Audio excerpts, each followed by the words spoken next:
Olá, pessoal, boa tarde. Sejam bem-vindos a mais uma edição do Ciagri Talks. Eu sou o Felipe Prince e nessa edição eu tenho o prazer de ser o anfitrião desse projeto do Grupo Ciagri, que é um grande parceiro de tecnologia e gestão para o agronegócio. Nós saudamos o presidente Carlos Barbosa, que certamente está nos acompanhando.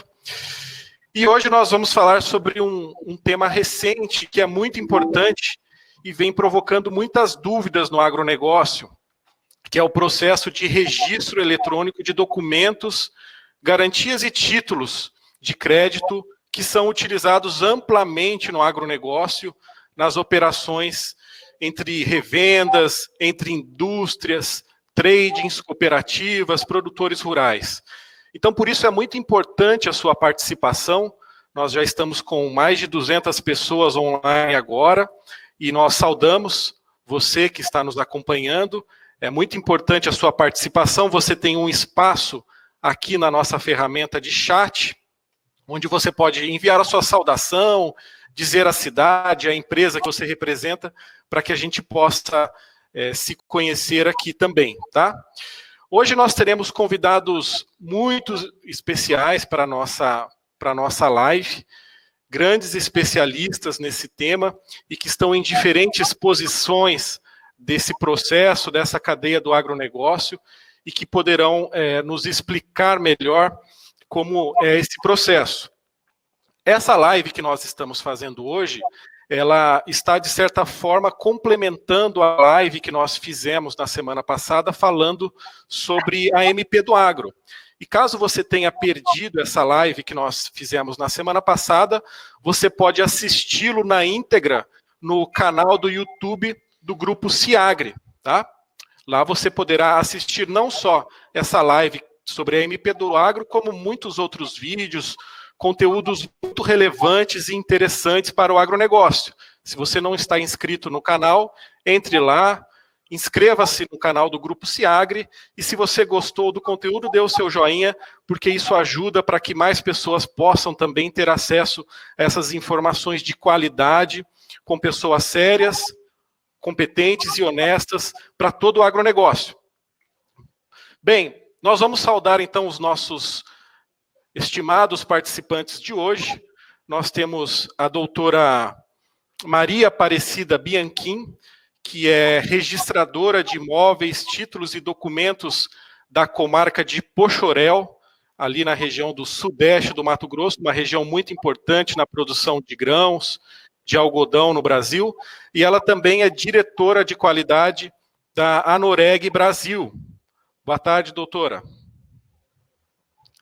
A gente não está te ouvindo, acho que precisa abrir. Boa tarde, tudo bem? Muito obrigada pelo convite. Ok. Nós temos também, participando da live de hoje, o doutor Adalto Kaneyuk, que ele é advogado, sócio da J. Hercílio de Oliveira Advogados, e um dos maiores especialistas em direito de agronegócio do Brasil. Nós aproveitamos para saudar também o doutor Hercílio, que certamente está nos acompanhando. Boa tarde, doutor Adalto, tudo bem? Boa tarde, tudo bem? Ansioso aqui para aprender um pouquinho, principalmente com o pessoal de cartório, né? Até porque na última live fizeram muitos questionamentos que vão além do nosso conhecimento jurídico, né? Então, acho que é uma tarde importante para a gente aprender a parte técnica e prática dos cartórios, né? Ok.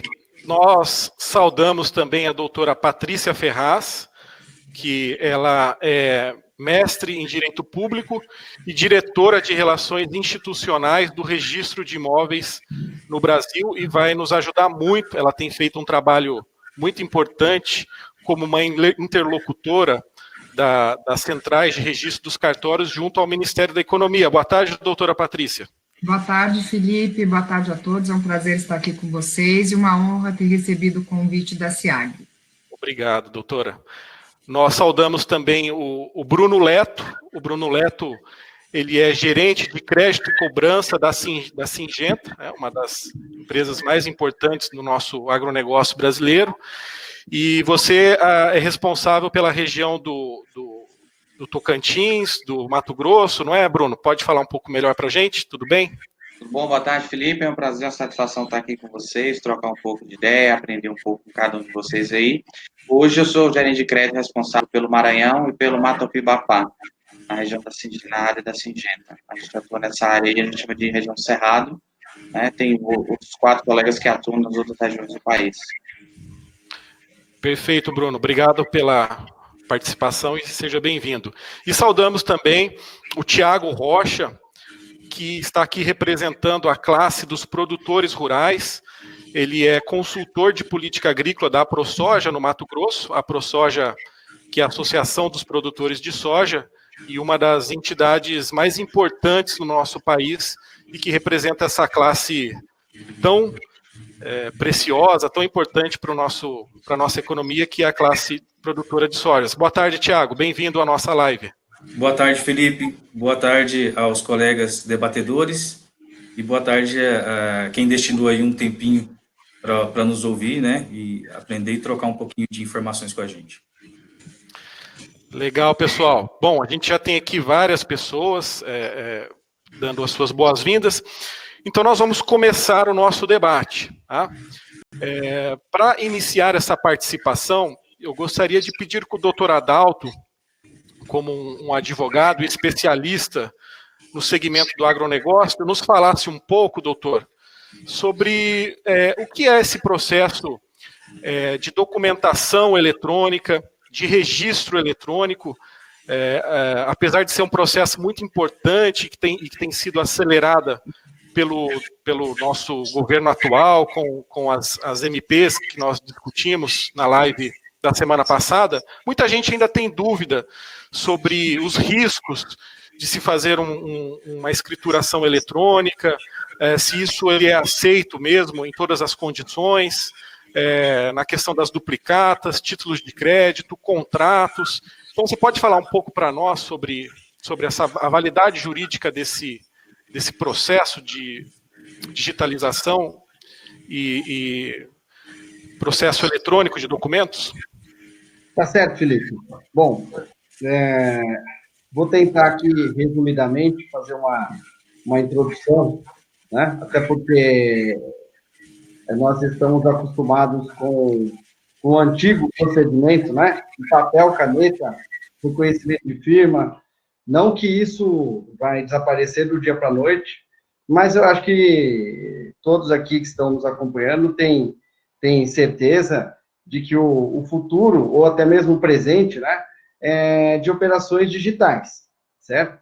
Eu acho que é um caminho sem volta, né?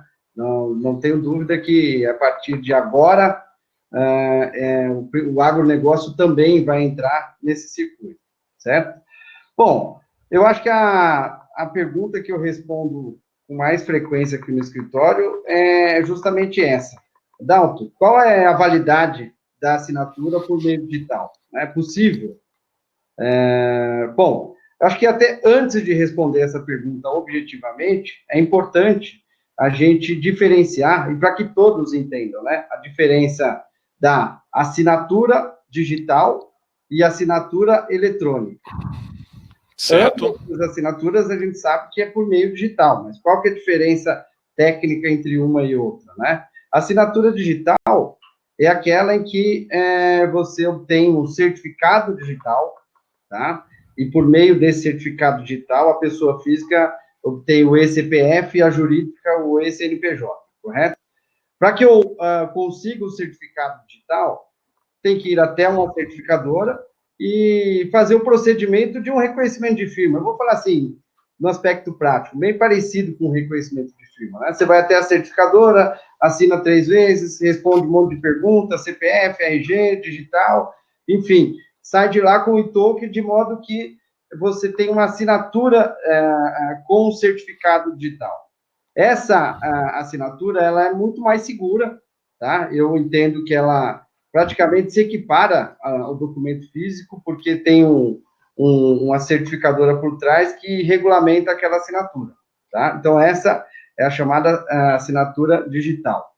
Temos a assinatura eletrônica, tá? A assinatura eletrônica é uma assinatura que não contém um certificado digital, né? Então, por isso, é um pouco menos segura, vamos dizer assim, porque você teria que, através de mecanismos que existem muitas ferramentas hoje que fornecem, né, a assinatura eletrônica com segurança, vamos dizer assim, através de outros mecanismos, como, por exemplo, a detecção do IP, a geolocalização da pessoa que está assinando à distância, até biometria, já vi algumas situações assim, e através dessas ferramentas você consegue, de certa forma, trazer uma segurança jurídica para a parte que assinou o contrato eletrônico, porque em caso de alegação da parte contrária, de que esse documento não é válido, não foi ele que assinou,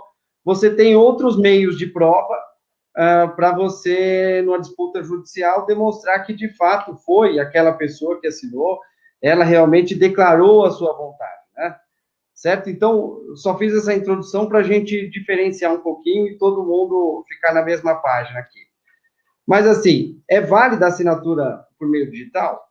Vamos aqui, então, entrar na fundamentação do artigo 107 do Código Civil, né? A validade e declaração de vontade não depende de forma especial, salvo quando a lei, assim, de maneira expressa, determinar. Então, assim, vou dar um exemplo clássico aqui. Um instrumento, uma compra e venda de um imóvel, a obtenção de uma garantia hipotecária tem uma solenidade especial que deve ser feita por meio de escritura.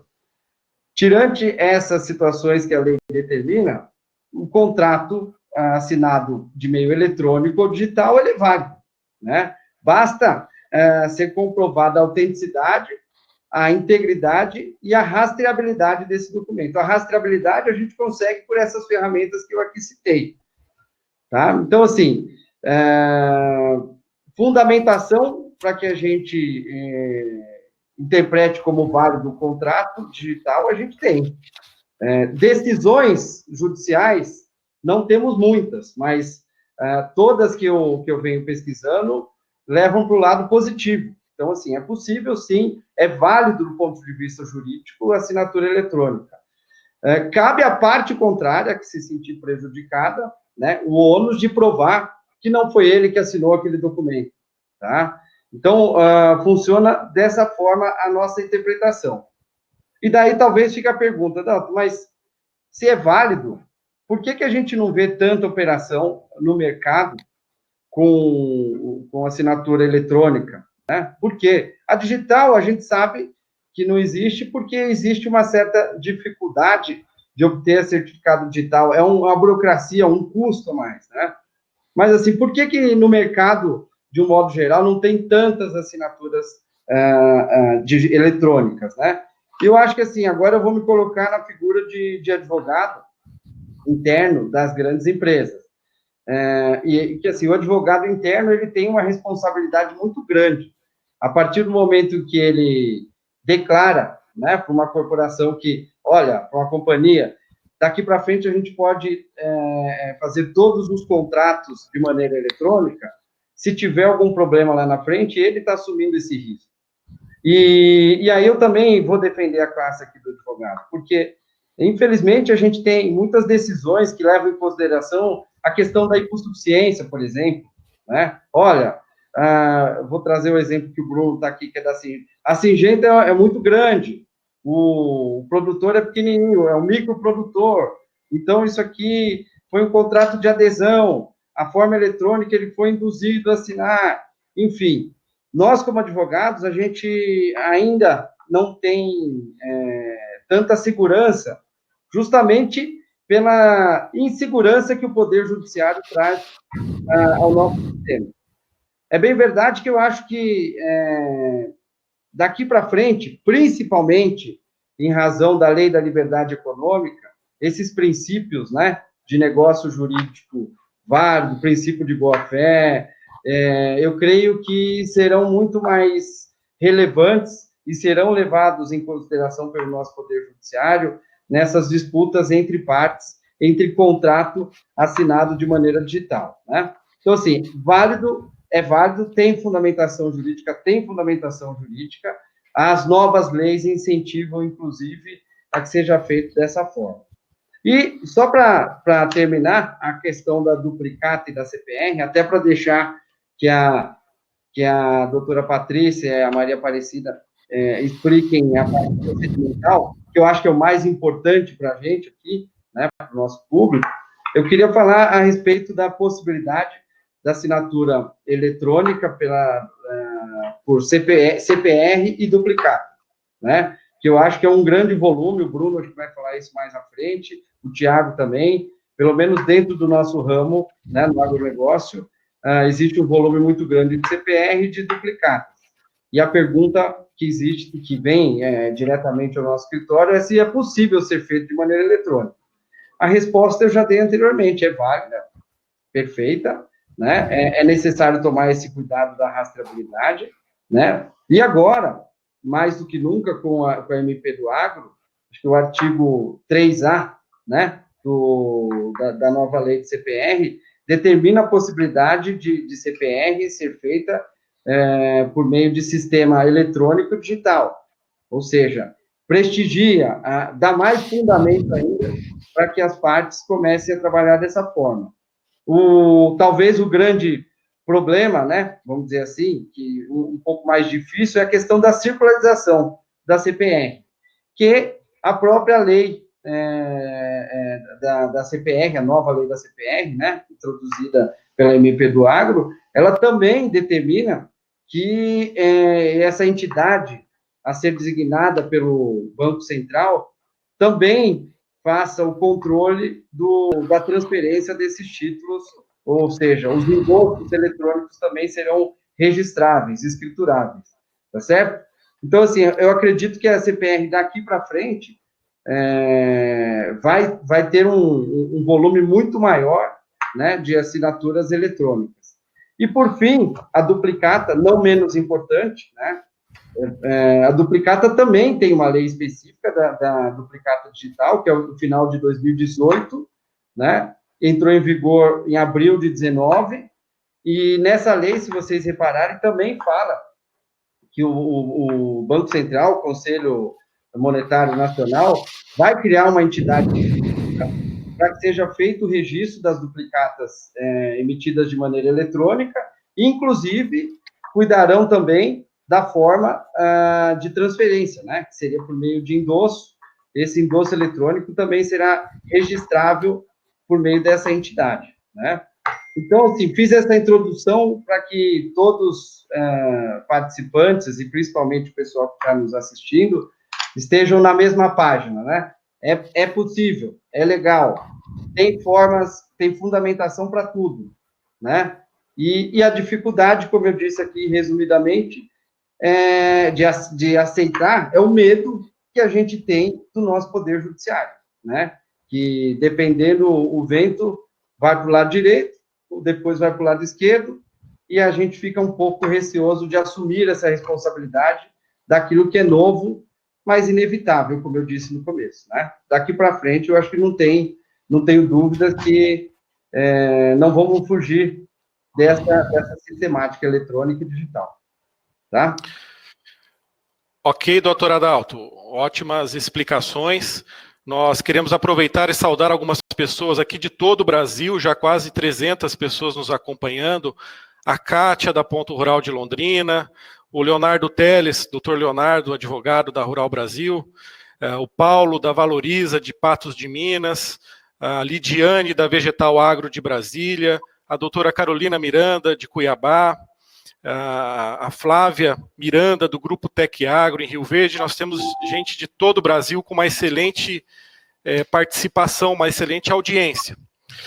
Agora nós queremos passar a palavra para a doutora Patrícia, para que ela nos falasse um pouco. A gente tem acompanhado muito de perto o trabalho que a doutora Patrícia tem feito com esse processo de digitalização dos cartórios, que é uma revolução que nós temos visto, e gostaríamos que ela falasse para nós, que você nos explicasse, doutora Patrícia, o que que a Central de Registros tem feito, quais são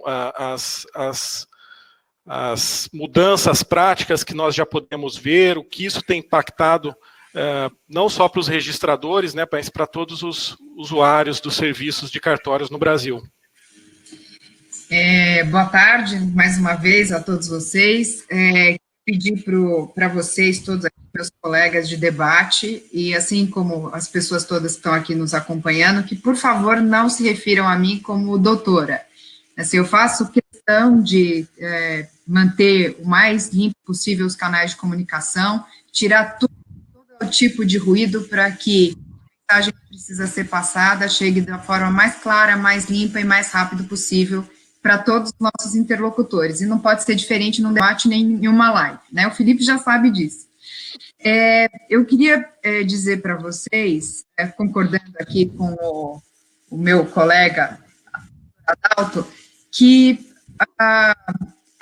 o processo eletrônico, a utilização das ferramentas digitais, das assinaturas eletrônicas, ou dos certificados digitais, e de outras formas de assinatura, como previsto na medida provisória 2200, é um processo do qual nós não teremos como fugir mais, né? Essa pandemia que está nos assolando está nos empurrando, assim, com muita força para o processo eletrônico de modo geral, e na nossa compreensão dos registradores de imóveis do Brasil, esse é um processo que não tem retorno, né? Tudo que nós estamos fazendo, muitas coisas já estão funcionando há vários anos, mas mesmo os ambientes de testes hoje, das novidades que estão surgindo, nós acreditamos que aquelas que forem bem implementadas, com seriedade, de modo seguro, elas vão permanecer. O mundo pede isso. E o país, então, se preparar para esse novo processo, que não melhorar o seu ambiente de negócios, levando em conta a utilização das ferramentas eletrônicas, vai ficar para trás. Os investidores nacionais e estrangeiros vão procurar ambientes de negócios mais amigáveis para colocar os seus recursos. E por essa razão, todos nós, né, envolvidos não só no agronegócio, mas no mercado produtivo, nos registros em geral, o poder público, inclusive o poder judiciário, nós todos precisamos nos atualizar com muita rapidez para que a gente não essa onda, né, e não morramos aí afogados. Eu queria pedir para vocês, gente, eu cometi uma falha lamentável, o meu computador está ficando sem bateria. Eu vou mudar aqui, vocês me dão um segundo? Se alguém puder... Claro. Acho que eu liguei na tomada errada, me desculpem. Sem problema, doutora. Nós vamos aproveitar, então, e passar a palavra para a doutora Maria Aparecida, que ela é registradora de um município importante na produção do agronegócio, e ela está também, né, doutora, dos dois lados do balcão. Ela também é pecuarista e sabe bem as dores que os agricultores enfrentam. Só voltar, doutora Patrícia, deu certo aí? Deu. Tá, então vamos continuar. Desculpa. GAF Top 5, né? Uhum. Bom, eu fiz aqui um pequeno roteiro e uma pequena apresentação para vocês, e como o doutor Adalto mesmo fez, para deixar todo mundo assim com o mesmo nível de conhecimento, uma coisa que a gente precisa ter em conta é a seguinte: não adianta, você pode ter a caneta mais bonita do planeta, mais cara, se ela não tiver tinta, ela não funciona, ela não serve para nada. E o registro eletrônico, é importante que a gente diga que as ferramentas eletrônicas, elas são apenas ferramentas, elas são apenas meios para que o registro de imóveis seja mais eficiente, mais sinérgico, mais célere, mais acessível para os usuários em geral. Mas é importante que a gente compreenda que há necessidade de um arcabouço jurídico e um arcabouço institucional para que o sistema de registro de imóveis funcione bem. Diferentemente do que foi dito na live da semana passada, o registro de imóveis, ele não é uma herança portuguesa. Ele é um sistema que foi criado não só no Brasil, mas nas principais economias do mundo em meados do século XIX, quando nós já tínhamos aí cerca de 70, 60, 80 anos de revolução industrial, né, desde o início dela na Inglaterra, e o mercado em geral, não só a produção industrial, mas também a produção rural, precisava de mecanismos de publicação das hipotecas relacionadas aos bens imóveis. Por quê? Porque não havia nenhum controle. Então, um fazendeiro, por exemplo, poderia dar a sua fazenda em hipoteca para determinado banco e depois dar essa mesma fazenda para outros 2 bancos, e na hora de se executar essas hipotecas, haver uma confusão muito grande com uma criação de um cenário temerário por parte do credor. E aí, se o credor não tem segurança para emprestar, você não tem mecanismos de crédito, você tem juros mais altos, esse discurso todos nós conhecemos, né, essa dinâmica.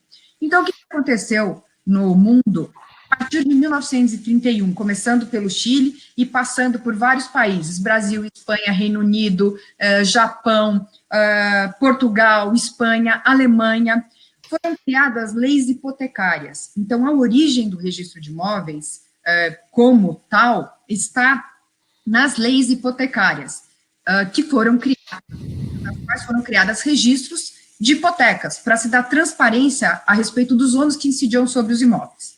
O que aconteceu no Brasil, tanto quanto aconteceu nos outros países, é que esse sistema foi evoluindo e, para além de dar publicidade dos direitos de garantia, também passou a cuidar, a proteger dos direitos de propriedade. E nós todos aqui, nessa live, sabemos da importância do direito de propriedade para a economia. Qualquer economia moderna em um Estado democrático de direito, qualquer economia pujante depende de registros de propriedade transparentes, firmes, não relativáveis, para que ela possa desenvolver. Porque a partir da entrega do direito de propriedade em garantia, que se tem acesso ao crédito. E vamos dizer também que o crédito é, por excelência, o mecanismo de acesso à riqueza formal e mais eficaz que a gente tem no planeta, né? Quando a gente fala em riqueza, que tipo de riqueza? Para quem não tem um pão, alguém que tem um pãozinho é rico. Então, o acesso a qualquer bem da vida, a qualquer facilidade econômica que se tenha, eu vou chamar aqui para vocês de riqueza. E o crédito, como eu disse, é um mecanismo formal que, por excelência, permite a todas as pessoas, especialmente aos produtores, que tenham acesso ao capital necessário para fazer os investimentos na sua produção. Bom, o crédito também, por que os direitos de garantia são tão importantes? Porque são eles que dão lastro ao crédito, né? São eles que suportam o crédito, que é o cerne da economia e do desenvolvimento econômico. Então, todas as vezes que nós fragilizamos direitos de garantia, nós estamos fragilizando o mercado de crédito e estamos fragilizando a economia, e tirando com isso ferramentas poderosas, né, recursos muito importantes que o Estado precisa ter para implementar todas as suas políticas públicas. Por exemplo, as de saúde, que nós estamos vendo que são absolutamente necessárias nesse momento. E o nosso sistema de registro de imóveis é um dos melhores do mundo, né? Muita gente imagina, né? Só tem cartório no Brasil. Isso não é verdade, gente. Nós temos registros de imóveis em todas as economias desenvolvidas, só que lá eles não se chamam, não recebem esse apelido de cartório. São registros de propriedade, conservatórias, tem outros nomes, mas a sistemática de funcionamento ou é igual ou é muito parecida com a nossa. Mas, como eu dizia, o nosso sistema é um dos melhores do mundo. Haja vista o número de anulação de atos por falha do registro que nós temos no Brasil. É quase nulo. Quantos de nós conhecem pessoas de todas as pessoas que nós conhecemos, que são proprietárias de bens imóveis, que perderam o imóvel depois de ter registrado seu título por falha no registro? Esse número é praticamente inexistente. Além disso, nós temos um sistema que concentra as informações a respeito da propriedade imobiliária. E é importante que se diga, esse sistema foi aperfeiçoado pela lei da concentração da matrícula, que foi uma luta de mais de 10 anos para que a gente conseguisse que ela pudesse ser implementada aqui no Brasil. E o que se visa com isso, com essa concentração? A possibilidade que a gente tem no Brasil, que a gente tem na Espanha, no Reino Unido, no Chile, por exemplo, e que nós não temos na Itália, nem na França, e nem nos Estados Unidos, que é de se dirigir a um único lugar, que é o registro de imóveis daquela circunscrição imobiliária, e obter informações a respeito daquele imóvel. Tudo que diz respeito àquele imóvel tem que estar exclusivamente naquele registro. Bom, Esse é um cenário, assim, geral que eu gostaria de passar para vocês, e lembrar que, além de dar publicidade aos direitos de garantia, os direitos reais, né, aqui, objeto de interesse.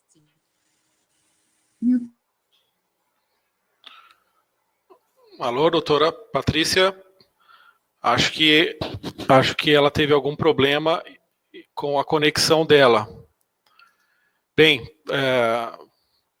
enquanto ela não volta para poder concluir a fala dela, vamos passar para a doutora Maria Aparecida, para que ela, como nós havíamos falado anteriormente, nos falasse um pouco, de forma geral, como a região dela, o cartório dela, e ela também como uma representante da Noreg.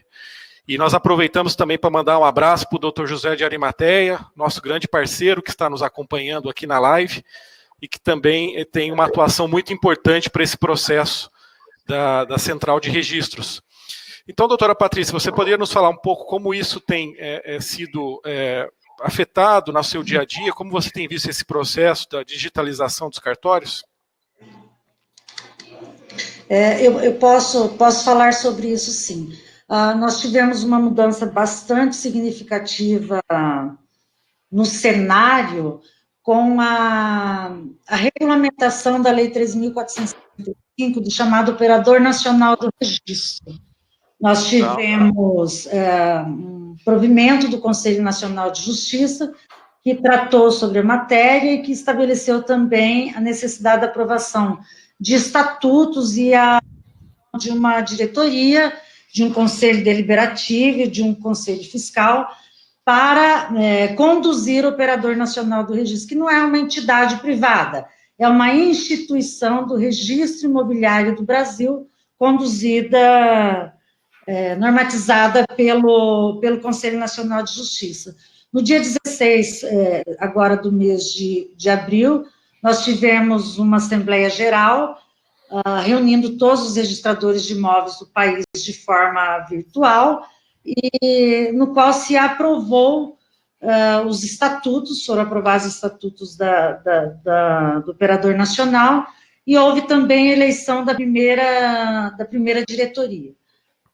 Com isso, nós temos avanço no provimento 89, e por meio do NR, nós teremos, então, um código único para matrícula, que é o Código Nacional da Matrícula, e também teremos serviços prestados ao consumidor, ao usuário, que é o consumidor dos nossos serviços, por meio do SAEC, né? Então, em breve, nós teremos muitas novidades.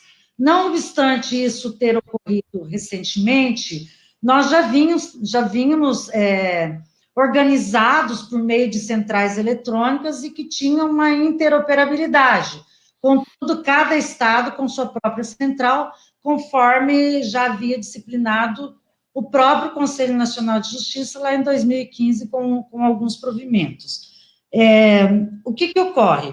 Não há dificuldade para recebermos títulos eletrônicos, né? A novidade que nós temos agora, por conta dos provimentos 94 e 95 do CNJ, em virtude da pandemia, é a possibilidade de recebermos também documentos digitalizados e que estejam em conformidade com o decreto presidencial do dia 18 de março desse ano, é o 10.278, que tratou da validade de documentos digitalizados, documentos físicos, originais físicos, digitalizados, desde que atendendo alguns requisitos e assinados eletronicamente pela pessoa que se responsabiliza pela veracidade, pela autenticidade da digitalização desses documentos originais, desses documentos físicos.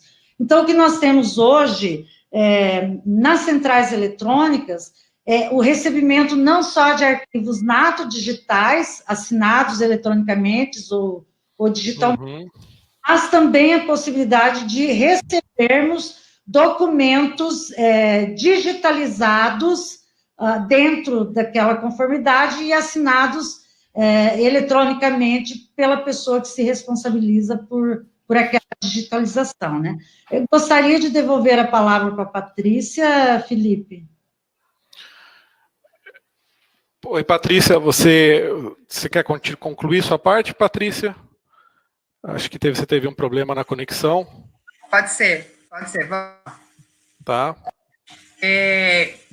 Eu só, naquele roteirinho que eu estava seguindo, a única coisa que eu queria falar é que no sistema de registro de imóveis, nós temos, além de toda a segurança que nós proporcionamos à propriedade imobiliária e aos direitos reais, né, notadamente aqui aos de garantia, nós ainda temos a atribuição de fazer a execução da alienação fiduciária, que é um case de sucesso no mundo, né?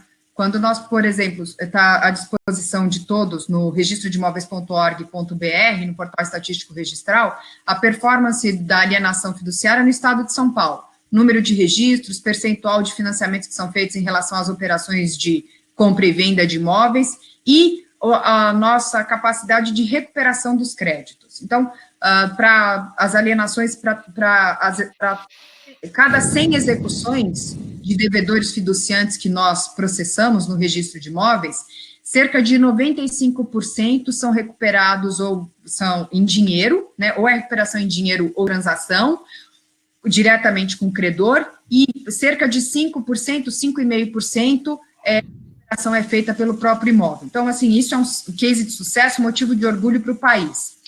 Bom, o foco do registro de imóveis hoje é a melhoria do ambiente de negócios, né? Para nós é muito claro que o Brasil precisa melhorar muito o seu ambiente de negócios para atrair investimentos estrangeiros e manter no país os investimentos dos nacionais. A gente tem um foco muito forte na desburocratização de procedimentos, inclusive do registro de imóveis, por exemplo, eliminando a duplicidade de registros, facilitando procedimentos, e para isso, muitas vezes, são necessárias alterações legislativas, porque o registro de imóveis é pautado pelo princípio da legalidade, então o que nós fazemos quando exigimos alguma formalidade é cumprir a lei. E, para isso, nós estamos investindo, como vocês vão ver na minha apresentação, fortemente no registro eletrônico, porque com o registro eletrônico, nós entendemos que nós vamos resolver 3 dos problemas que são apontados pelo mercado em geral, como problemas do registro de imóveis, né? E não 3, porque um deles não depende só de nós, mas 2, que é a questão da padronização de entendimento de procedimentos nos 3.500 registros de imóveis do país, redução de prazos, que também é uma questão importante em determinados casos.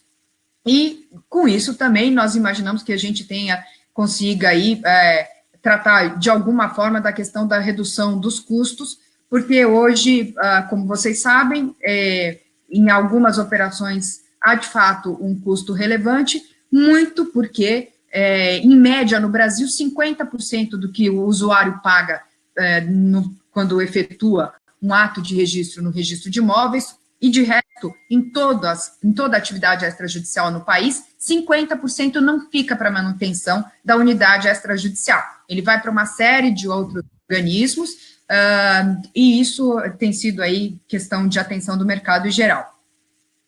Quando a gente fala de desburocratização, o que a gente visa, né? Eliminar necessidades de intermediários, não há necessidade, como vocês no registro eletrônico, de você ter pastinhas, despachantes, intermediários eletrônicos, seja a gente pode ter uma interação muito mais sinérgica e eficiente, B2B, né, do gerador do título com o registro de imóveis. Como eu já falei, eliminarmos duplicidades de registro, como, por exemplo, do domicílio do devedor e do credor no RTD, basta o registro no domicílio do devedor e alguns registros no livro 3, no livro auxiliar do registro de imóveis. E eliminar falhas da lei que implicam a necessidade de reemissão de certidões, porque ainda é possível a verbação em transcrições. Então, assim, quem lida com o registro de imóveis no dia a dia sabe exatamente do que eu estou falando aqui, que essas dificuldades, esses 3 pontos que eu estou tocando, acabam infernizando a vida das pessoas, né? E nós identificamos que existem algumas dificuldades no sistema, que eu não me refiro só ao sistema, não me refiro ao sistema do registro de imóveis, eu me refiro ao sistema de crédito em geral. Quando eu falo sistema, eu estou falando tanto dos fornecedores de insumos para o agro, como as instituições financeiras, como os registros de imóveis. Quais são essas dificuldades? Primeiro, assimetria informativa, né, muito por conta das recuperações judiciais que estão sendo utilizadas aí mais recentemente, ferindo aí a questão da extraconcursalidade, da alienação fiduciária.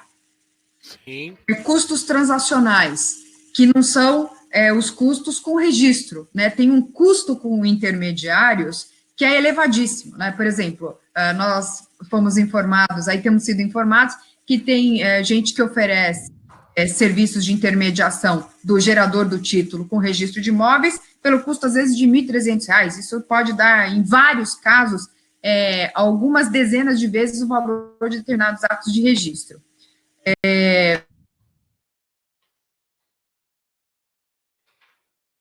Alô, doutora Patrícia? Acho que travou o vídeo dela. Para mim aqui, acho que para vocês também, né?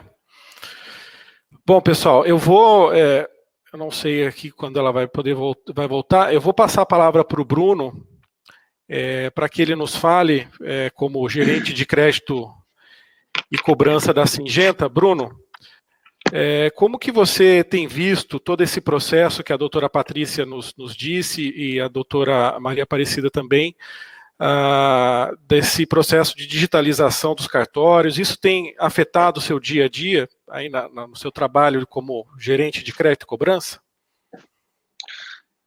Boa tarde novamente a todos. Eu queria aqui saudar os colegas da Singenta que estão prestigiando a nossa live aqui. Muito obrigado por estarem aqui assistindo. E os demais colegas da área de crédito também, como a todos. Falando um pouco em relação ao registro digital, que é o que a gente está se propondo aqui, eu estava conversando com os colegas de trabalho hoje, a gente falando que esse momento que a gente está vivendo, ele é um momento que ele acaba transformando o nosso jeito de viver, né? Não vai ser assim quando voltar ao normal mais. Na verdade, o normal já é isso que a gente vive hoje e a gente vai daqui para frente criar novas condições de negócio, de trabalho e procurar cada vez mais seja rentabilizar o negócio ou agilizar para que as coisas fluam de uma forma mais simples.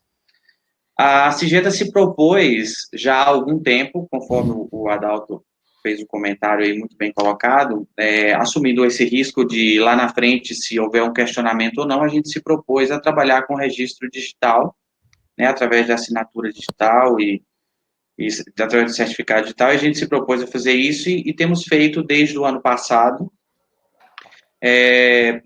O que a gente notou, né, o que a gente percebeu e por que a gente tomou essa atitude? Primeiro, o que nos levou a assumir tal risco entendendo que, naturalmente, nem todas as pessoas estavam preparadas para fazer, então seria um volume não tão grande, e o que também não nos colocaria numa exposição de risco tão alta como transformar tudo para digital, ainda sem experimentar se isso pode ou não nos dificultar um recebimento de um crédito que não foi cumprido lá na frente. Então, a gente se propôs a fazer isso. Segundo, uma ação que nos levou a tomar isso aí é exatamente o custo, né? E quando eu falo custo, não é o custo de pagar o registro, porque ainda tem sido mais caro eu pagar o registro digital do que eu pagar o registro de ir lá no cartório fazer, devido ao processo digital, que ainda não é um processo que todos têm à mão, né? Então, você tem que adicionar certificado e comprar um certificado aqui, preparar um computador para alguém que possa acessar o certificado, então tem um custo em cima disso aí. Mas o custo que a gente notou que nos impactava muito e que valia a pena tomar o risco é o custo que o nosso time tem para fazer o registro, né? O tempo que se gasta para você fazer um registro presencial é muito grande. Então, normalmente, nós temos lá uma equipe comercial capacitada para fazer negócio, no campo, pronta para isso, e você tem que parar aquele profissional para ele exercer uma atividade que não é a atividade do cotidiana dele, que é ir ao cartório, assinar documento, pegar documento, levar de um lugar para o outro, e a gente viu que a gente tinha uma perda de produtividade muito grande com esse tipo de operação, né? Se tornava uma operação muito improdutiva. Então, valia a pena assumir esse risco, né? A gente não entende que é risco, mas sim tomar a decisão de vamos começar a experimentar o registro de CPR digital, inclusive de contratos de adesão que a gente tem internamente, a gente também tem usado através do registro digital. E eu acho que a gente conseguiu fazer alguns por esforço nosso, esforço de alguns produtores querendo despontar como uma pessoa que saiu à frente do mercado, né, trazendo uma operação diferenciada, fazendo de uma forma mais simples, e a gente agradece esses produtores que toparam o desafio e vieram para a gente. E quando eu falo esforço do produtor, do nosso cliente em geral, né, dos distribuidores, é um esforço porque culturalmente, né, é muito mais simples para ele fazer o registro manual. Eles não têm a cultura de pegar um certificado digital, entrar no computador, receber um arquivo, validar aquele arquivo e dar um send lá e aquele arquivo ir para o cartório olhar a validação de quem emitiu, de quem assinou, para ele fazer o registro.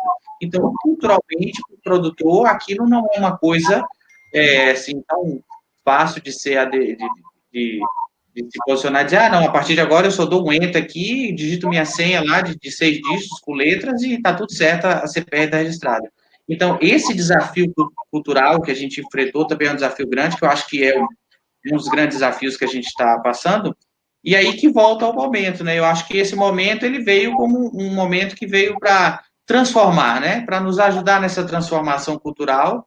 Então, a gente está passando por situações em que os negócios não param, o produtor, ele precisa da semente, ele precisa do defensivo, ele precisa do adubo, ele precisa registrar os documentos para que esses produtos cheguem até ele, né, para ele dar continuidade ao negócio dele, inclusive é um negócio que é primordial no momento que a gente vive, e ele teve que se adaptar para poder formalizar os documentos, seja com a Syngenta, ou com a indústria de adubo, ou com outra indústria que esteja lá prestando serviço para ele, e eu acho que esse passo que a gente está dando agora vai facilitar e vai transformar a assinatura digital, o registro digital, uma coisa muito mais comum no nosso negócio, né? Uma coisa muito mais simplificada, até porque todos estão adquirindo aí seus certificados digitais, e a gente vai ter uma mudança cultural nesse ambiente em que a gente vai se sentir muito mais seguro, inclusive para uma situação de risco, numa situação em que a gente se sinta motivado a ir lá e acionar aquele documento, tem a segurança de dizer,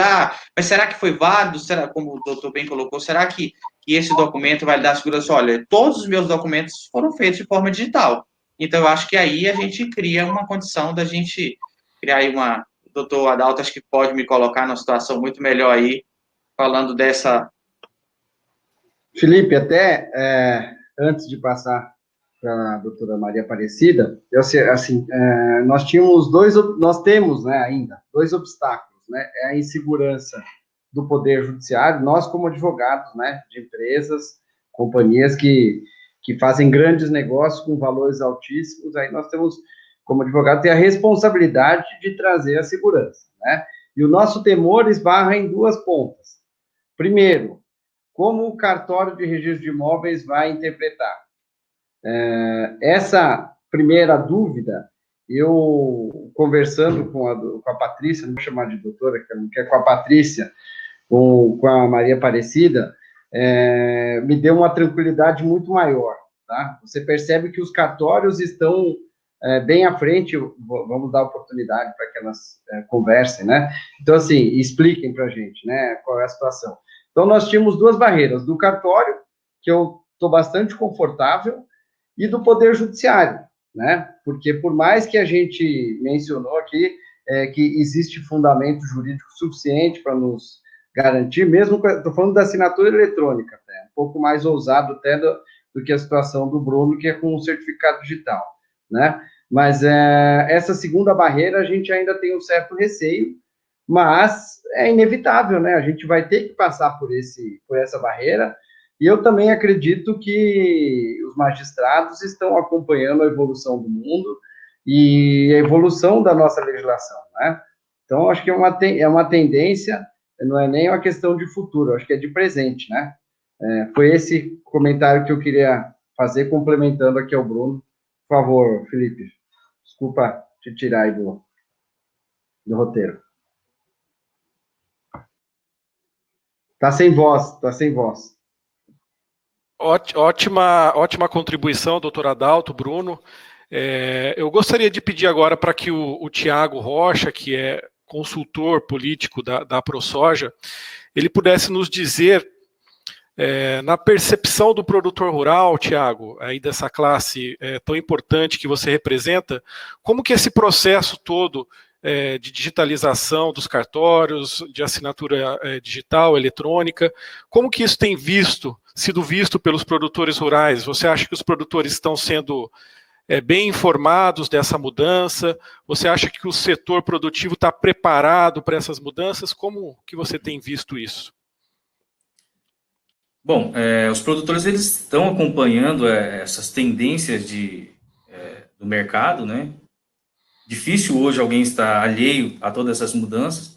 Os produtores estão conectados hoje à internet, eles estão acompanhando tudo que é de mais novo no mercado. É óbvio que nem necessita, nem precisa de que eles entrem tão a fundo em aspectos técnicos, né? Claro. Eu até falo que o produtor ele é muito simples, e esse simples não é um termo pejorativo, tá? Ele é muito simples do ponto de vista que tem que ser rápido e tem que entregar aquilo que se espera, né? Do ponto de vista dos registros, tudo aquilo que a Patrícia falou, todo mundo consegue reconhecer, né? A segurança jurídica, ela vem antes de qualquer outra inovação, tá?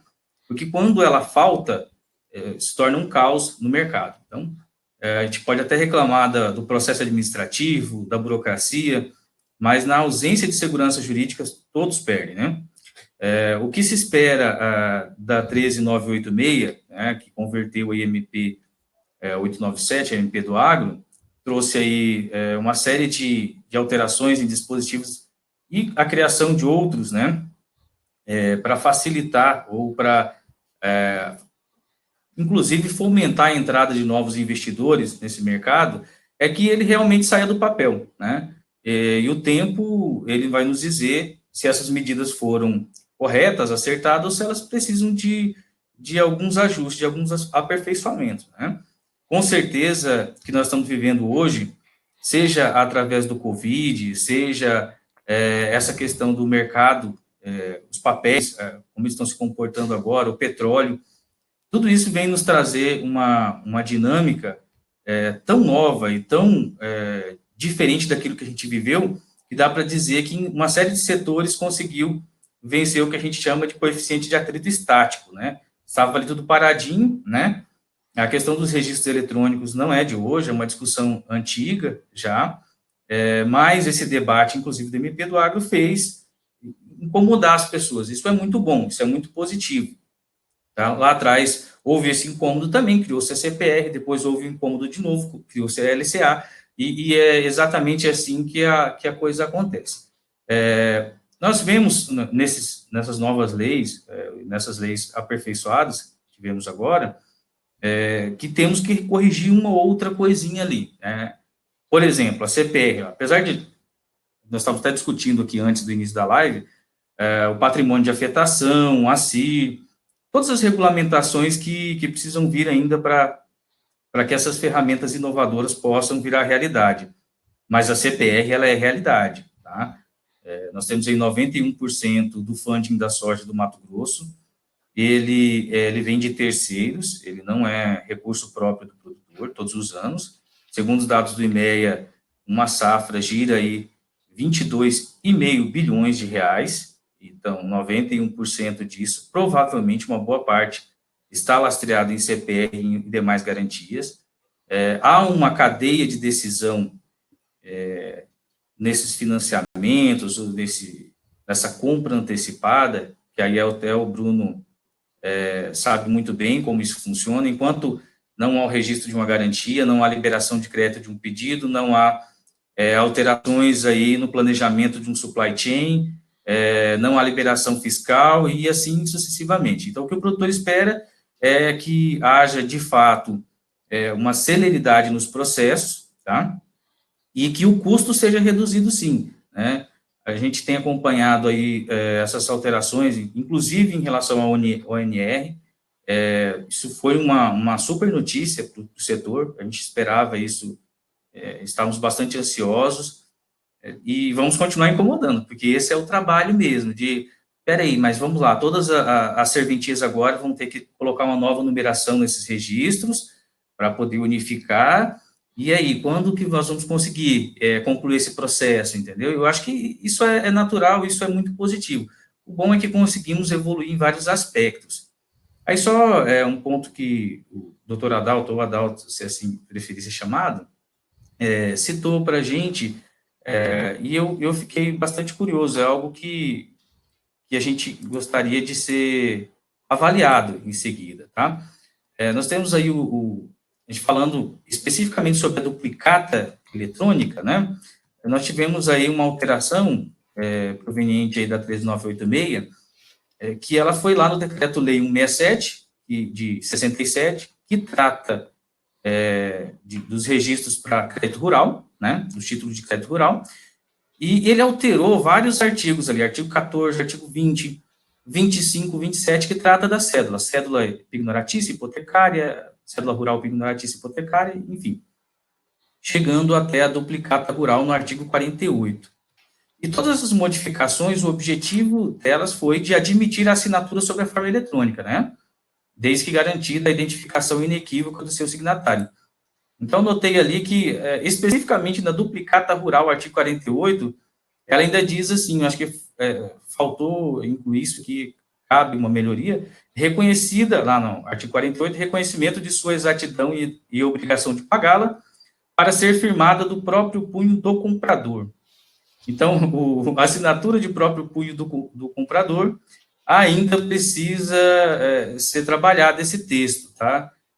Continuou ali admitida a assinatura sobre a forma eletrônica para outra parte, mas do comprador ainda está aparecendo a assinatura de próprio punho. Então, isso é só um exemplo de tudo aquilo que a gente conseguiu mexer, né? Falei para vocês, colocamos essa roda para girar. Agora precisamos aperfeiçoar, né? Então, resumindo, o produtor espera redução do custo desses. Alô, Tiago? Oi, ouvindo? Voltou. Deu uma congelada, mas voltou. O que nos preocupa bastante são as alterações que foram feitas na 8929, né? E preocupa, assim, no bom sentido, não que nós acreditamos que não vai dar certo, mas olhamos com certo receio, tá?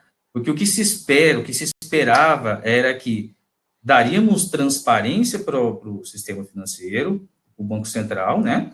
Com um registro em uma entidade autorizada pelo Banco Central, e que haveria uma comunicação entre essa registradora e os cartórios, obviamente, em função dos registros imobiliários, né? Das garantias imobiliárias. No entanto, a gente já nota alguns players do mercado dizendo, não, eu quero o registro na registradora e quero que seja depositado no cartório também, a cédula. Então, como que isso vai acontecer? Se o registro, se essa certificação da registradora, ela tiver que vir após o depósito o registro em cartório, você entende que você tem um custo a mais, né, e um tempo a mais nesse processo. Então, nós precisamos pensar isso muito bem, porque acredito que não foi esse o objetivo do legislador. Essa é uma discussão que precisa avançar. Perfeito, ótima colocação, Tiago. Alguém quer comentar essas colocações do Tiago, talvez a doutora Maria Aparecida ou a Patrícia? Eu gostaria de tecer alguns comentários, né? Claro.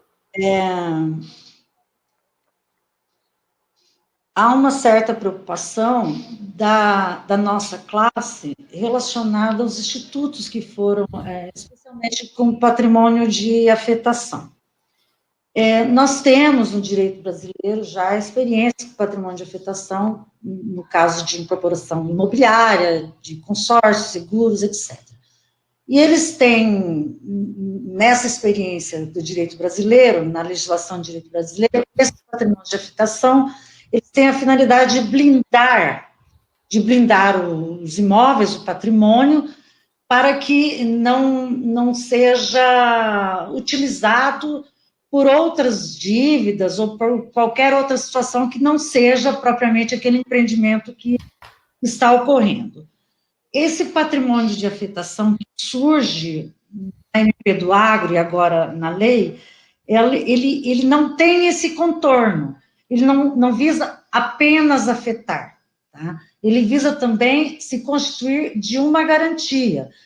E é uma novidade no direito brasileiro. Não se criou um direito real de garantia chamado patrimônio da afetação, né? E os direitos reais, eles precisam estar tipificados ou elencados no artigo 1225 do Código Civil ou numa lei específica.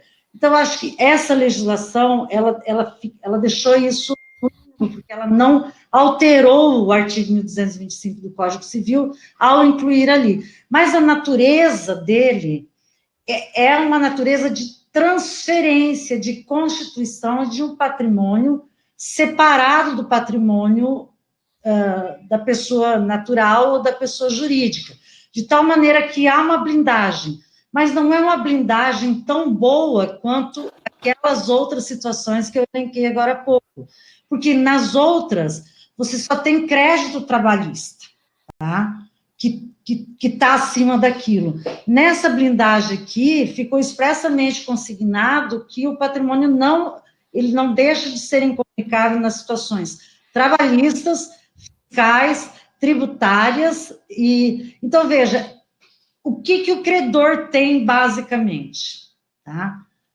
Uma garantia que é pior do que as outras garantias reais, em caso de recuperação judicial ou falência. E isso gera o quê? Uma instabilidade grande, uma insegurança grande. Esse limbo todo que ficou por conta da novidade, tá? Ela vai exigir uma interpretação da legislação, e eu digo até uma normatização. Isso vai desaguar também no Poder Judiciário, talvez, primeiramente, no Poder Judiciário, no exercício da atividade administrativa. Nós somos fiscalizados e normatizados também pelas Corregedorias Estaduais de Justiça e também pela Corregedoria Nacional de Justiça. Então, me parece que, no primeiro momento, nós teremos necessidade de uma normativa para uniformizar, padronizar o entendimento aquilo que vai se aplicar nos registros de imóveis. Por quê?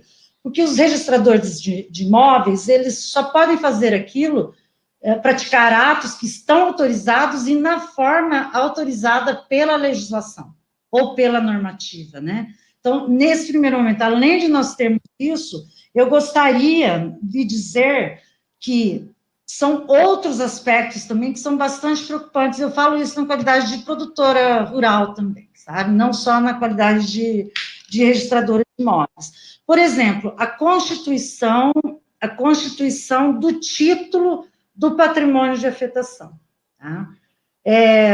Isso não pode se constituir por um requerimento simples. Por quê? Porque nós temos o Código Civil, lá no artigo 108, o doutor Adalto, no início da fala, falou do artigo 107 e das solenidades exigidas, e o artigo 108 do Código Civil estabelece exatamente isso, que não dispondo a lei em contrário, a escritura pública é essencial para a validade dos negócios jurídicos que visem modificação, constituição, transferência, etc. E o patrimônio da afetação, a lei não deixou claro, não dispôs de forma contrária. Isso significa que nós passaremos a utilizar o 108 do Código Civil para qualquer patrimônio de afetação que seja igual ou superior ao valor equivalente a 30 salários mínimos. Porque até 30 salários mínimos poderia, então, haver a constituição do título por meio de um contrato, de um instrumento particular, o que não é o caso. Bom, e aí mas é registro. Vamos ver o que diz o artigo 9º da lei. O patrimônio rural em afetação é constituído por solicitação do proprietário por meio de registro no cartório de registro de imóveis. A solicitação do proprietário não é o proprietário chegar no balcão, na recepção, no colo do cartório de registro de imóveis e dizer assim, ó, eu quero constituir patrimônio de afetação. O registrador de imóveis, ele não constitui título, ele não forma título, a não ser em casos específicos, e essa não é a previsão do patrimônio de afetação, né?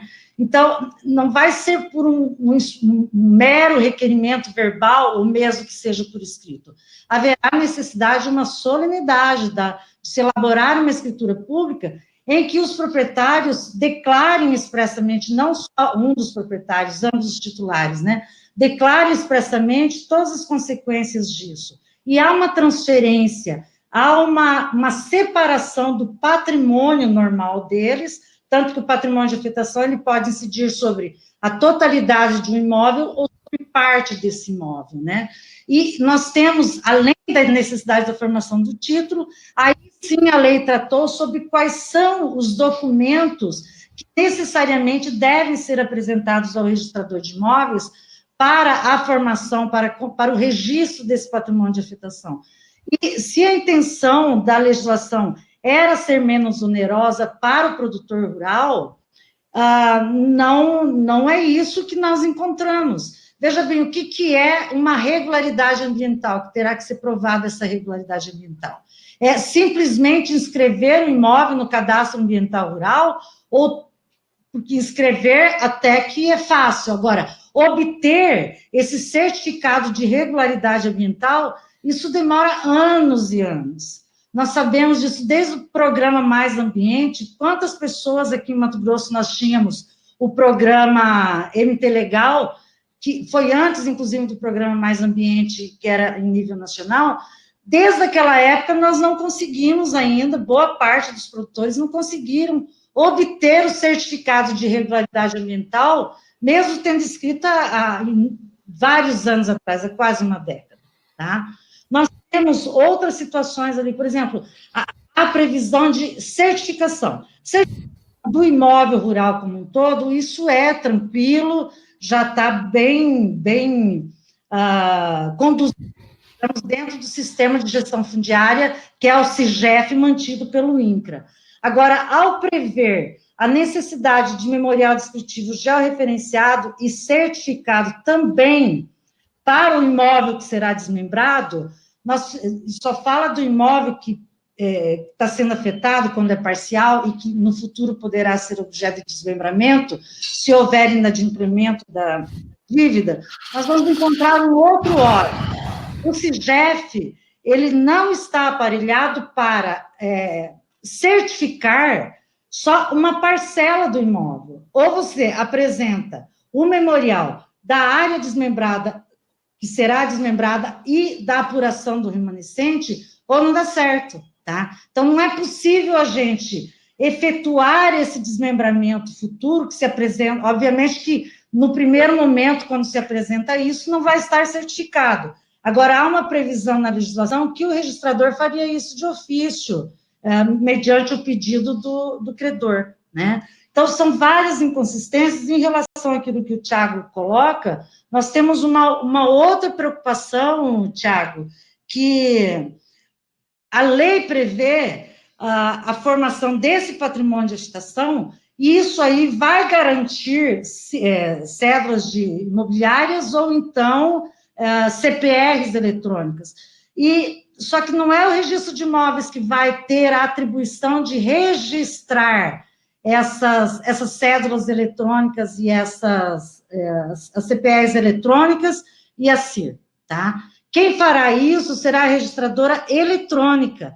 Então, veja bem, na hora de nós fazermos o registro da transferência, em caso de inadimplência, nós nem sabemos quem é o credor, porque o patrimônio de afetação está se formando com a vontade do proprietário de imóvel para garantir dívidas em títulos de crédito que não passarão pelo registro de imóveis, tá? Isso vai para uma registradora eletrônica, mas na hora de dar continuidade a isso, tem que voltar para o registro de imóveis. E nós não temos como conduzir a transferência de um imóvel se não houver a prova de quem é o credor. Aí, estranhamente, a lei diz que essa prova do credor vai se dar por meio de certidão da registradora eletrônica ou por meio de certidão do registro de imóveis. Mas o registro de imóveis não vai registrar a cédula, ou seja a CPR ou a CIR. Então, a gente tem uma incongruência muito significativa aí, porque o proprietário ou produtor, ele ele constitui patrimônio de afetação. Agora, os credores, e essa garantia ficará oculta no registro de imóveis. Vejam a insegurança jurídica que isso trará.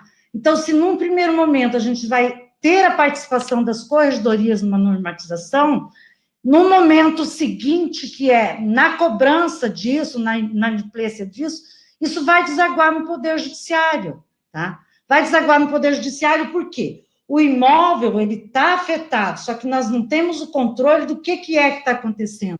E veja, ele está afetado, mas a gente não tem o registro daquilo ali como uma garantia para um título de crédito. Isso significa que o Poder Judiciário pode determinar, por meio de uma ordem judicial, a pedido de algum outro credor, de alguma outra situação, a Central Nacional de Indisponibilidade pode enviar para nós uma indisponibilidade sobre o imóvel, porque você tem o patrimônio de afetação, mas você não tem um controle de credores. E quer me parecer que as registradoras eletrônicas não terão a publicidade ampla e restrita do registro de imóveis, tá? Ter acesso às registradoras eletrônicas, provavelmente serão as instituições financeiras, né? Então, eu talvez esteja até extrapolando do tema registro eletrônico. Isso, doutora. Mas está ligado à questão escritural, né? Que é a necessidade de materializar essas informações no registro de imóveis como conclusão dos registros eletrônicos. Aí, tá? Obrigado, doutora Maria Aparecida, ótimas informações. A Patrícia, ela retornou aqui, ela teve um problema com o computador, mas já está de volta. Mas nós vamos passar agora, eu vou pedir licença para vocês, para que a gente possa ler algumas perguntas. Tá? Nós temos mais 15 minutos de live, e o tema é muito, muito amplo, muito interessante, mas nós estamos recebendo aqui da produção, são mais de 20 perguntas que nós recebemos, e eu vou aproveitar para ler algumas dessas perguntas, para que o público está participando. Nós tivemos 450 inscritos nessa live, e nós lembramos também que ela, a partir de amanhã, estará disponível também no canal do YouTube do Grupo SIAGRE, para que outras pessoas possam acompanhar. Então, eu vou fazer aqui algumas perguntas, tá? Para que o grupo aqui participante possa responder. A primeira pergunta é do Fábio Ramos, e ele diz o seguinte: no capítulo 6 da Lei 13.986, trouxe alterações na Lei 8.929, de 1994. Entre elas, o artigo 12, parágrafo 3º. Aí ele abre aspas: a cobrança de emolumentos e custas cartorárias relacionada ao registro de garantias vinculada à CPR será regida pelas normas aplicáveis ao registro de garantias vinculadas à cédula de crédito rural, de que trata o Decreto-Lei número 167, de 14 de fevereiro de 1967. Fecha aspas. Aí ele pergunta: sobre esses emolumentos, a Lei 13.986 colocou fim às tabelas de custo por unidade da federação? Pode responder? Posso responder. Veja que o Decreto 67, o artigo que tratava sobre os emolumentos para o registro das cédulas de produto rural, ele foi expressamente revogado pela lei, tá? E houve um veto, porque existia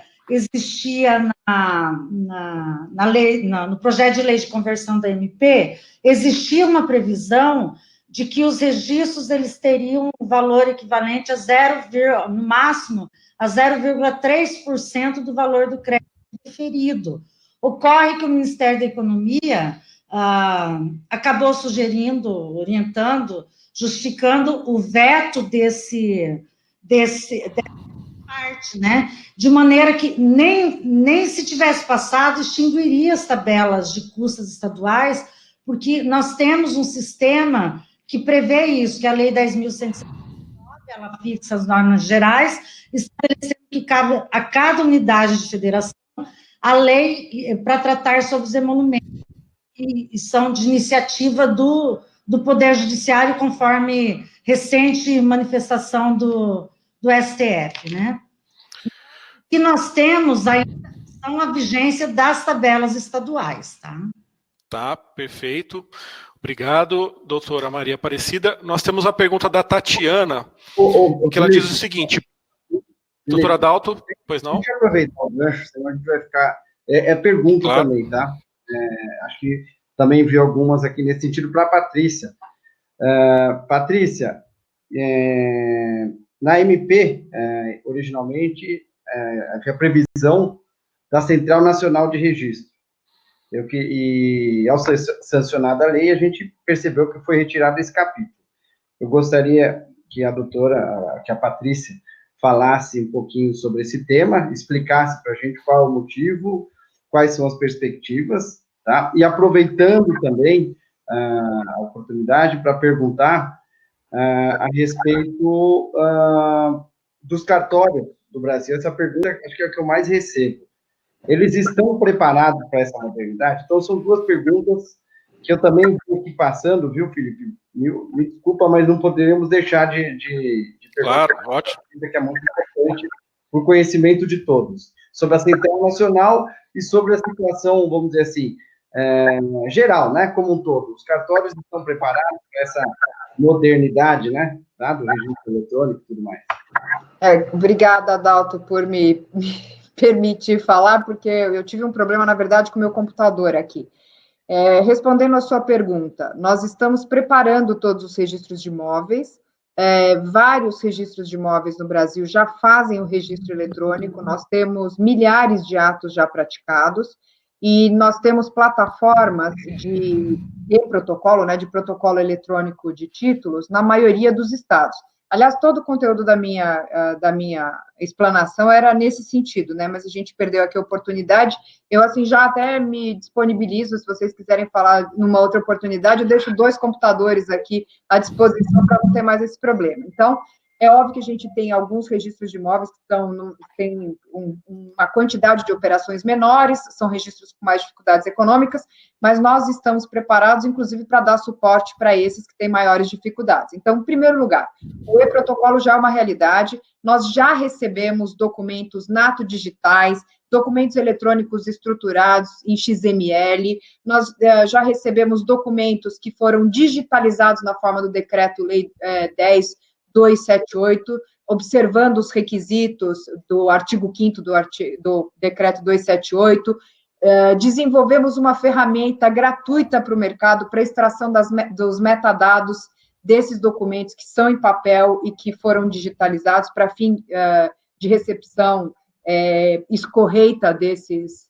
documentos que não são nato digitais, mas que têm o mesmo valor de documento original, seguidas as regras, né, do artigo 5º do Decreto-Lei 278, enfim, nós estamos já, o registro eletrônico já está operante, e nós ficamos, assim, bem decepcionados, na verdade, até mais do que decepcionados, muito surpresos com a supressão do dispositivo no plenário, por um requerimento do presidente da Câmara, para retirada do dispositivo que previa a central.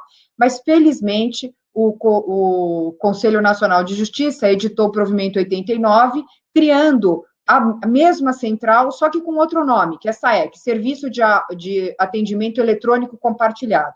E por meio desse serviço, que integra aí, o braço operacional, digamos assim, né, ou a formação do Serviço de Registro Eletrônico de Imóveis, nós vamos disponibilizar uma série de ferramentas. Nós já temos várias coisas que estão em funcionamento há anos. Nós já recebemos documentos eletrônicos estruturados do Poder Judiciário há pelo menos 7 anos.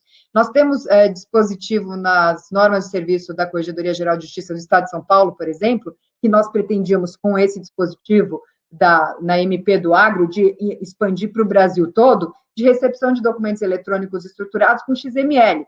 Vocês, né, sabem, o nosso sistema de crédito, como eu dizia, ele não está sinérgico, ele não está funcionando bem. A gente está trabalhando com intermediários. Então, por que uma instituição financeira ou um fornecedor de insumos para o agro não pode formar dentro dos seus sistemas? Ele tem todos os dados ali do crédito, do tomador do empréstimo ou do tomador do produto, está dentro do seu sistema. Em vez dele apertar uma tecla, Enter, e imprimir 35 páginas em 3 vias, colher a assinatura no papel e depois entregar para um despachante que vai levar aquilo para o registro de imóveis, ele pode desenvolver uma ferramentinha simples para a construção de um documento em XML e apertar a tecla Enter e encaminhar isso eletronicamente para o registro de imóveis. Hoje... Traduzir para todos aqui, inclusive para mim, para ver se eu entendi. Então, quer dizer, eu conseguiria registrar uma CPR eletrônica desde que atendido esse requisito. Sim, sim. Aí se você... Não digital, com certificado digital, eletrônico. Totalmente digital, você precisa da assinatura digital para encaminhar o XML, mas quem assina digitalmente, a nossa proposta é essa, são ou tabeliões de notas, ou instituições financeiras, ou o que faz todo sentido dentro do mercado do agro, e a gente aprendeu isso no MP do Agro, o credor. Basta a assinatura do credor. Pela medida provisória 2200, vocês sabem que, além o parágrafo 2º do artigo 10º da medida provisória 2200-2, prevê a possibilidade de outras assinaturas eletrônicas, além daquela que está dentro da ICP Brasil. E é essa assinatura eletrônica, exatamente, que as instituições financeiras utilizam para a gente usar o net banking. Então, o que nós queremos? E é para isso que nós estamos trabalhando hoje. Nós queremos que todos os produtores, não só o produtor rural, que é o que interessa especificamente aqui, mas para os produtores da economia em geral, que eles possam contratar créditos e oferecer garantias mobiliárias e imobiliárias pelo celular. Ele não tem que sair do ponto de produção dele, parar de produzir, que é o negócio dele, para ir até a instituição financeira solicitar um financiamento, e depois ir para o registro de imóveis ou para o registro de títulos e documentos para fazer o registro da garantia. A gente tem que acabar com isso, tem que ser tudo eletrônico, de preferência pelo celular e com toda a segurança. Isso não vai depender, obviamente, a análise dos títulos pelo registrador de imóveis, mas a gente vai encurtar os processos e a gente vai ter um sistema de crédito muito mais inteligente e sinérgico. Se me permite a contribuição aí, foi exatamente esse ponto que eu levantei, doutora Patrícia, que quando a gente tomou a decisão aqui dentro da Singenta em assumir o risco de fazer um documento eletrônico e fazer o registro através da assinatura eletrônica, a percepção de custo nossa é exatamente o tempo que a gente perdia para fazer o registro. Então, eu tenho um profissional extremamente qualificado para fazer negócio, para gerar negócio, para o produto chegar no campo, para a gente gerar negócio para a empresa, e ele parava para poder levar documento de um lado para o outro, catando a assinatura de alguém e fazer um registro. Essa é a percepção. Isso cria uma improdutividade, né? Exatamente. A gente cria uma ineficiência econômica aí, onde a gente perde valor, e aí o Brasil fica nesses rankings de país que não tem eficiência de produção, né? A gente é considerado um país extremamente ineficiente na produção, porque a gente perde tempo com coisas que não são ligadas a gerar negócio ou a fazer a economia girar. Não, e assim, eu quero ser bem assim, clara, transparente com vocês. O que eu percebo é que existe uma fenda entre as instituições de crédito ou os fornecedores de insumo, por exemplo, no agro, e o registro de imóveis. E nós ficamos vendidos a intermediários que ficam falando que ora o problema está com vocês, ora o problema está conosco. Então, vamos tirar o intermediário e vamos fazer uma operação de crédito e garantias B2B. O registro de imóveis tem toda a condição de fazer isso.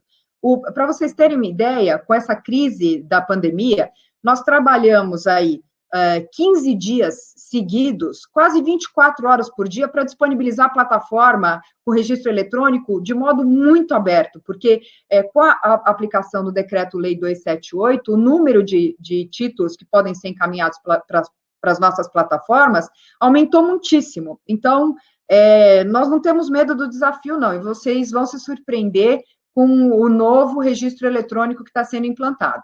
O desafio que eu proponho para vocês é que nós possamos construir juntos o melhor sistema de créditos do mundo.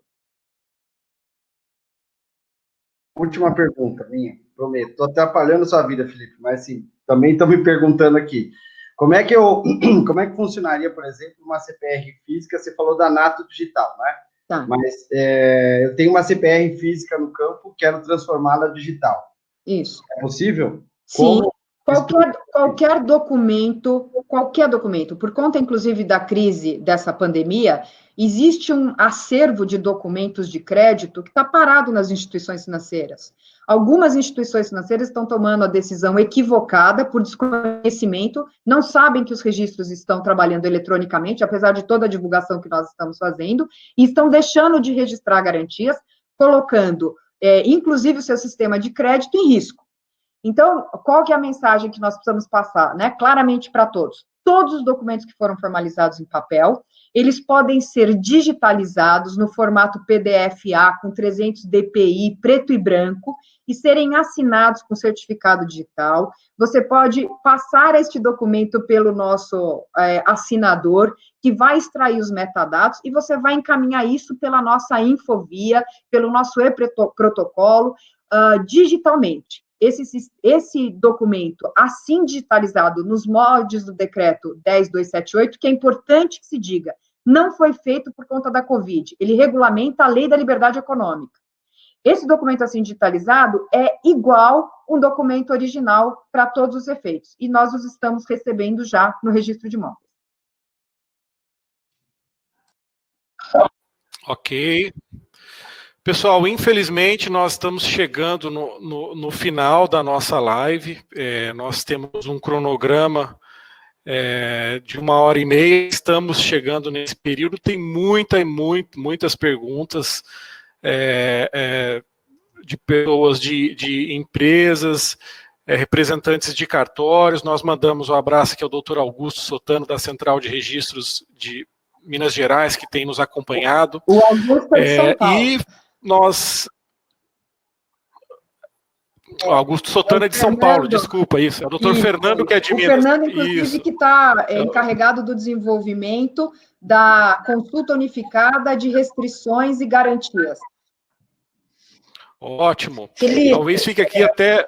Felipe, oi, doutora. Eu estou observando aqui, existem vários questionamentos práticos, etc., e eu me coloco à disposição para que vocês enviem isso e eu possa responder. Eu acho que a Patrícia também, né, Patrícia?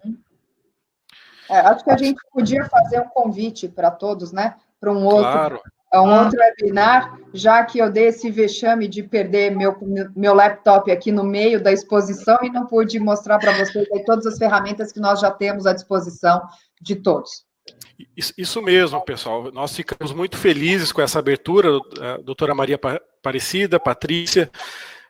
Nós podemos copiar todas essas perguntas que foram feitas na live de hoje. Você que participou e que você viu que o assunto é muito amplo, são vários pontos de vista, interpretações, é algo muito novo para todos os agentes da cadeia.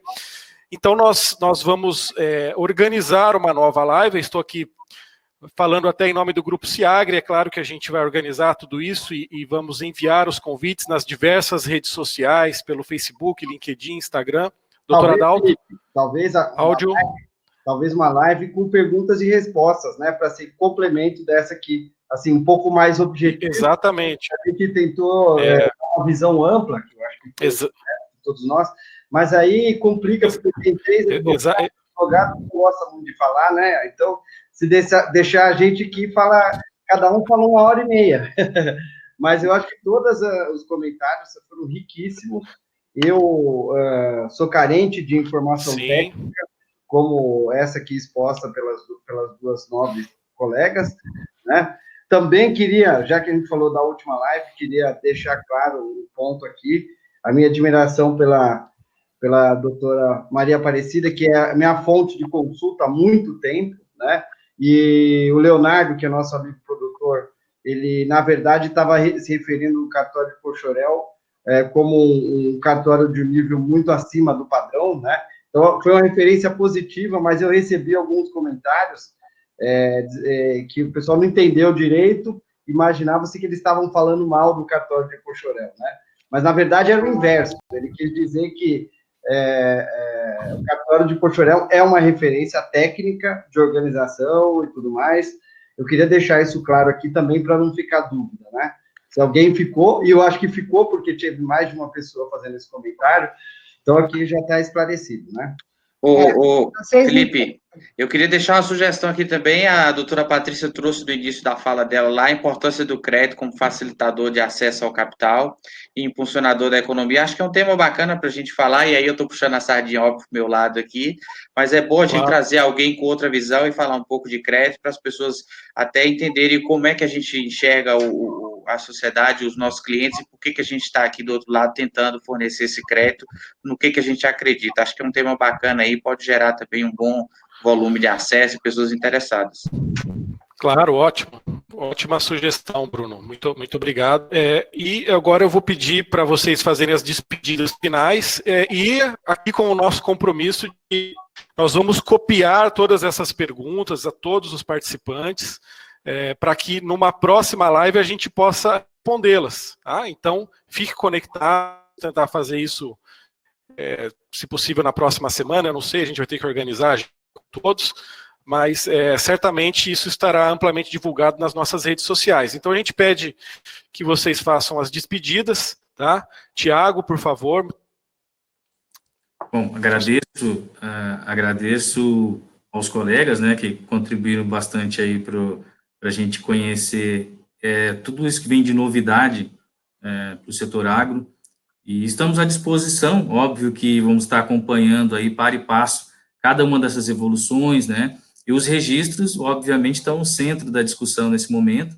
Fico feliz aí pelas palavras da Patrícia, obedecendo aí ao direcionamento que ela nos deu.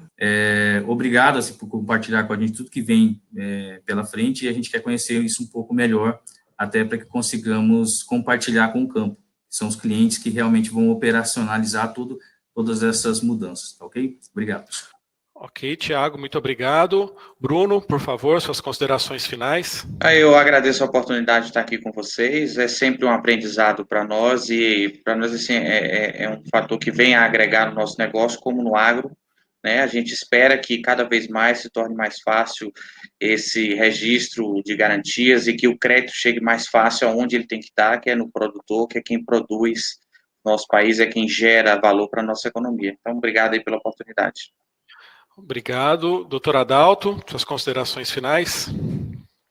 Bom, as minhas considerações finais, em primeiro lugar, eu queria agradecer a presença de todos, né? Eu convidei o Bruno, o Thiago, toda a turma também que está nos assistindo. Não me canso de repetir aqui sobre a qualidade. Eu acho que os registradores foram muito bem representados, né? Isso aqui eu até vi muitos comentários na live, parabenizando pela clareza, né, na informação, que o público precisa, né? O público do cartório vai desde o advogado até o produtor rural lá na ponta, né? Então, assim, a gente tem uma série de dúvidas, e eu acho que eu queria deixar aqui uma mensagem para todos, é que essas questões trazidas por leis novas, né? Existe uma certa ansiedade para que tudo tenha resposta objetiva de imediato. Existe uma ansiedade porque hoje o nível de informação é muito maior do que 10 anos atrás, certo? Quando houve a mudança da lei da alienação fiduciária, estou dando um exemplo, em 2004, não teve metade dessa repercussão, né? E era tão confuso quanto esse momento aqui da MP do Agro. Então, assim, para o público em geral, principalmente aqueles que não são advogados, precisamos ter um pouco de calma. As decisões perante os cartórios serão tomadas ao seu tempo, né? As dúvidas surgirão, e a gente costuma dizer que a poeira baixa no direito depois de 5, 6 anos, né, a partir da promulgação de uma lei. Então, assim, todas essas dúvidas, eu acho que são normais. O mais importante de tudo isso aqui é que nós observamos que os cartórios estão acompanhando a evolução, né, do nosso negócio. Cabe, eu acredito aqui, as empresas refletirem também um pouco mais e acreditarem um pouco mais nas operações digitais, né? É evidente, quando se trata de contrato de milhões, de operações milionárias, existe sempre a dúvida do advogado em tomar essa decisão de ir para o lado digital. Mas, como a gente começou a conversa, acho que o final é exatamente esse. É um caminho sem volta, não tem como, né? Eu acho que nós estamos, na verdade, atrasados em relação ao mundo. E o mais importante é que uma parte desse problema, entre aspas, dessa dúvida nossa, que é a parte de registros, está bem representada, tem uma cabeça muito para frente, né? Eu acho que isso é fundamental a gente ouvir de alguém como a Patrícia, né, que tem essa visão de mercado mais do que tudo.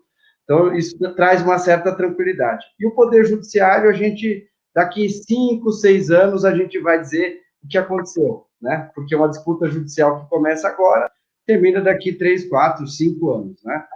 Mas eu estou muito otimista, é isso que eu quero dizer, e acredito muito que essa transformação vai acontecer de maneira gradativa daqui para frente. Tá bom? Obrigado. Obrigado, doutor Adalto, pelas considerações. Doutora Maria Aparecida, suas considerações finais, por gentileza. Eu gostaria de agradecê-los pelo convite, pela possibilidade, pela oportunidade da gente falar um pouco do nosso setor, do nosso segmento, né? E fica também um convite para que conheçam mais o nosso segmento, porque a gente tem um estigma mesmo de herança de Portugal, mas não é nada disso. Nós somos técnicos, estudamos muito para ser aprovados em concursos públicos e temos capacidade técnica, jurídica, para aceitar todos esses desafios.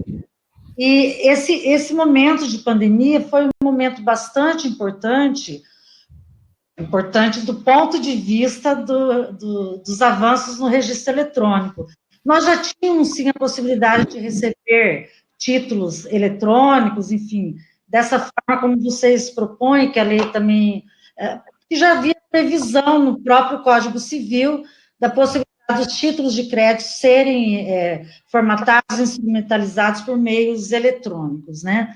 Mas nós tínhamos também uma certa acomodação no sentido de não exigir que os nossos usuários fizessem uso das plataformas digitais. Então, com essa pandemia e o fechamento dos cartórios, entre aspas, a necessidade de não atender presencialmente, a não ser por meio de agendamento, e se voltar para atendimento nas plataformas digitais, nós começamos a investir também na orientação dos nossos usuários para que se utilizem das plataformas digitais. E é uma surpresa positiva, porque nós estamos recuperando o atendimento praticamente mais de 50% por meio das plataformas digitais, o que mostra uma mudança de comportamento dos registradores, dos notários também. Nós tivemos agora, recentemente, uma escritura eletrônica sendo assinada remotamente com certificados eletrônicos, né? E o principal, uma mudança de mentalidade do nosso público, né? Nosso público. Ótimo. Muito obrigada. Obrigado, doutora, ótimas considerações. Patrícia, por gentileza, suas considerações finais. Queria agradecer aí as palavras gentis, né, especialmente as do doutor Adalto, e dizer para todos aqui que eu sou apenas representante da parte de relações institucionais de um grupo grande, altamente capacitado, com visão de mercado, com uma visão moderna, a qual eu faço parte de pertencer, que são os registradores de imóveis do Brasil. Nós sabemos absolutamente bem a importância da cadeia produtiva, a importância do agronegócio para a economia do país e para cada uma das pessoas que dependem de toda a produção agrícola e rural que nós temos aqui no nosso território. E nós somos parceiros, nós estamos investindo nisso e nós queremos estar muito próximos de vocês.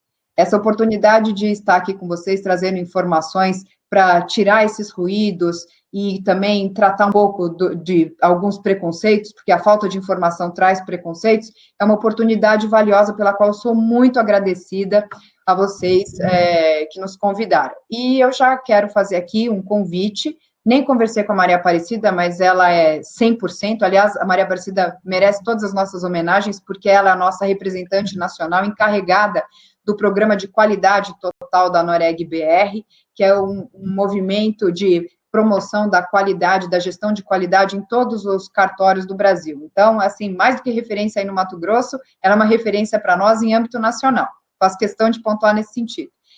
Mas quero já deixar aqui um convite para vocês, para que vocês possam participar de uma live conosco a respeito do registro eletrônico no agro, que é o que eu deveria ter falado aqui hoje e tive esses problemas técnicos, não pude falar, e contar, inclusive, com o apoio de vocês para a divulgação disso, para que todo o mercado, aí, todos os players do agronegócio possam receber as informações que precisam para ficarem tranquilizados. O Adalto muito bem lembrou que existe um prazo de sedimentação dos entendimentos a respeito das leis quando elas são modificadas, e nós sabemos que o agro não tem esse tempo para esperar, não é? Nós precisamos de todas as safras, de todas as produções aí periódicas, e o registro de imóveis está preparado para recebê-los e atender a todas as suas necessidades, para que a produção rural não pare, para que o crédito seja farto e que a nossa economia possa retomar o mais rapidamente possível para o bem de toda a nossa população. Muito obrigada, fiquem com Deus e saúde.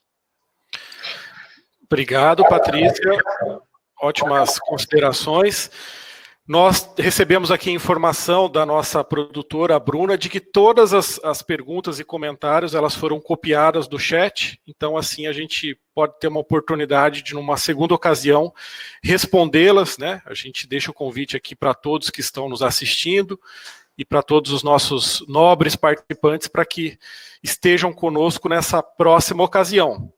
Então, muito obrigado. Nós lembramos a você que nos assiste que amanhã esse vídeo já estará disponível no canal do YouTube do Grupo Siagre. Então, se você não está inscrito ainda, inscreva-se para aproveitar não só esse vídeo, mas outros materiais muito ricos que o Grupo Siagre, através desse projeto, o Siagre Talks, tem feito, e para levar informação de qualidade para todos os agentes da cadeia do agronegócio. Muito obrigado a todos, obrigado pessoal, e boa noite.